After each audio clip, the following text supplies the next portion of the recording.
Back in July 2017, we took a look at the C800i from Toumei.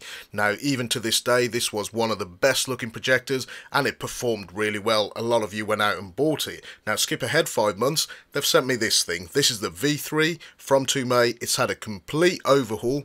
The build quality is just as good as it was before, but it looks a lot bigger. Now, one of the main changes is the actual projector now has 2000 lumens, a completely new OS, but the throw ratio on this projector now is absolutely insane. From 3 meters, it dwarfs my 130-inch screen. Let's check it out.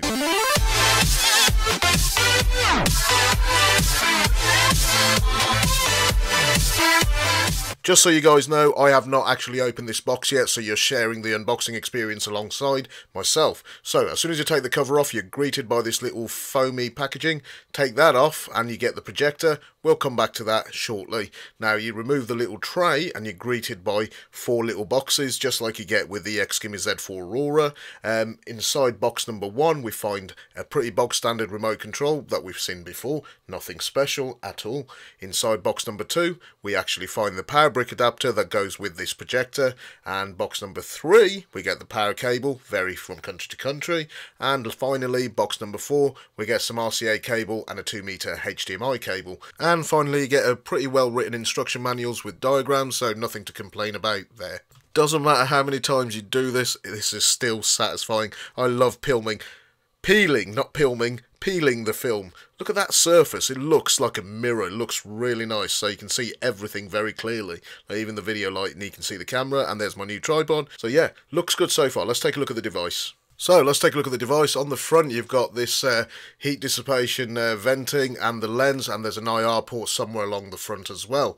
Flicking over to the other side of the projector, you can see there's another venting. Now this could quite possibly be a speaker, and we got that focus wheel. That focus wheel looks like it's on steroids. It's grown in size compared to the original C800i, and you know what, it's smooth as hell to operate. Fantastic, nice job. On the other side there's just a cutout, possibly again for a speaker. On the bottom of the device, that beautiful mosaic design, almost like a 3D effect, is back. 2 gigantic heatsink for that CPU. They look really nice as well. Thick rubber feet, so they protrude out quite a bit. I love the curved design on the base of the projector, and you've also got the 1/4-inch thread to mount it to a tripod. So on the V3 from Toumei, the rear port selection has improved.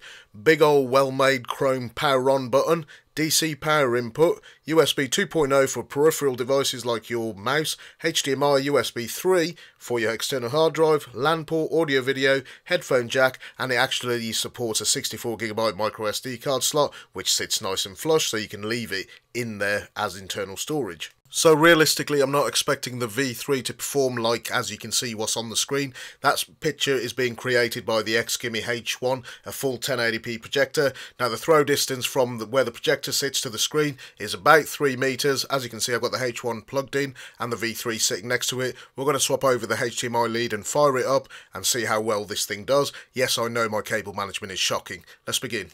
So seeing as this isn't going to be a full in-depth review, because we're going to do a comparison video, look at that screen. It's ridiculously big. It's dwarfing it by a good like 12 inches all in all direction. Now I could scale the image down, but I just wanted to keep it at this full size so you guys get an idea of what the image quality will look like. And I don't know how big this is. I'm assuming it's going to be around 160, 170, maybe even close to about 180. But the clarity, the sharpness on all 4 corners is more than impressive. Now, it's hard to tell when you're watching animation because it doesn't quite have the same effect as watching a real-life human face, but this should give you an idea of how clear the text will look plugged into the latest Virgin Media TV box, or if you're in the States, you've got a different set-top box, but the text clarity looks absolutely perfect. It's sharp in all corners.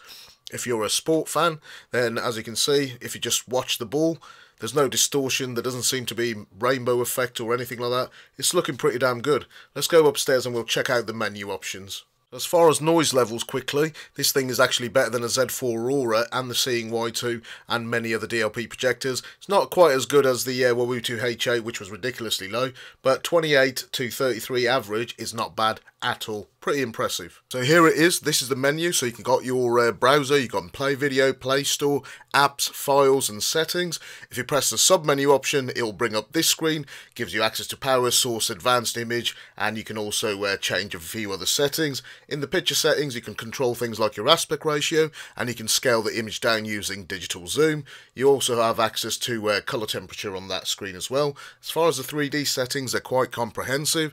You can even convert 2D to 3D and 3D to 2D, side by side, up and down, all of that good stuff.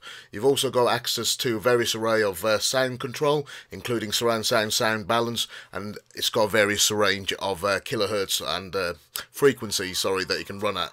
But here we go, this is YouTube running on the app, just to show you guys that it does actually run it fine, and you shouldn't really be worried about buying a projector with Android 4.4.4, because even a lot of the £500 projectors, they've even still got Android 4.4. They do it as a reason, because if you check Netflix or anywhere on the Google Play Store, it requires a minimum of Android 4.4.4 to actually run, so that is probably one of the reasons why they don't throw in Android 6.0 or anything like that. That said, we're going to be taking a look at a projector that's running Android 7.1 on the next video, hopefully. So as you can see, the clarity is absolutely superb at the smaller scale, but at the larger size, over 100 inches, this DLP projector really does perform well.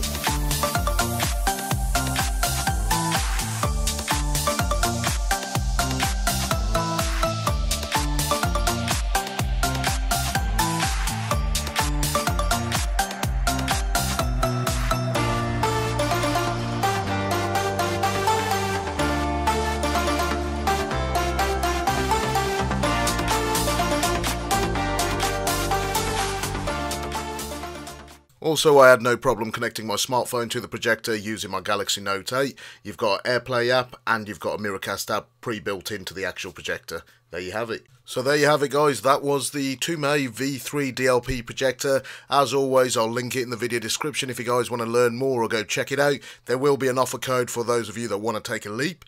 As far as what I thought of it, I thought it was a well-rounded, very solid projector, and you know what, it had very little wrong with it. I wasn't a big fan of the remote control that was spongy as hell, the buttons. Other than that, this thing was rock solid, just as good as the previous one, and it's much more improved with a native 720p display. I'll catch you on the next video.